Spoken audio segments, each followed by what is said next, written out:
So let's talk about another underappreciated Dan Plitzner invention.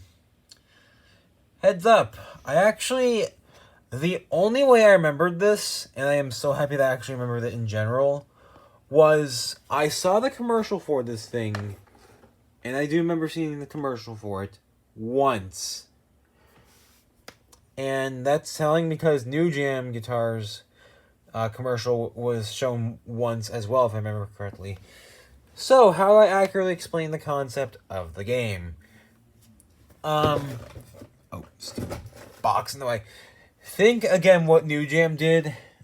It's beat bop and has the same amount of commands as the Extreme. 1, 2, 3, 4, 5. So use Bop It Extreme logic. It should be a no-brainer. No-brainer. I referenced the no-brainer game, which I can't review. I want to review, but I can't because it's hard to do. The game runs on 4 AA's with a ribbon. That's always the surprising part of it for me, why it has a ribbon.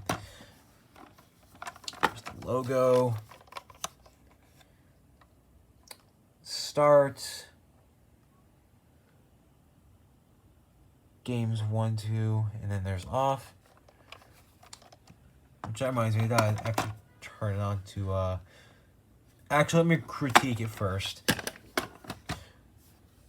It's got another example of a game that looks cartoony. Like, every single, independent piece, and these actually move. You'll see more on that if the hat pops up. And this isn't an insult, it's actually a compliment because it's a very stylistic choice because Rex the dog also did this, but it looks like it was assembled from like junkyard parts. I love it. I love it a lot. So that's another reason why I love this thing so much, because Dan was very creative. Like if you look at it that way, each part not only has its own sound, but is a different shape. So yeah, that's pretty cool. Also, before I move on to actually play a little bit of it, I have to point this out. It reminds me of a character from Robots. You know, that movie. Like, I don't know if it's just me. It just screams Robots. And Robots is a movie I have to watch at some point. I'm getting sidetracked. Let me turn it on. Game 1. Thankfully, I can play this while it's lying down. But this thing is... Oh, wait. I didn't even start the game. My bad. Here we go. I'm not going to do a full run. Period. I'm just going to do a little gameplay video. Oh, my God. Where's the button again? You and me.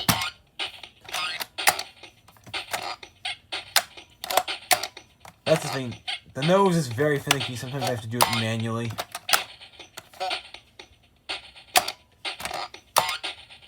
See? The eyes go up.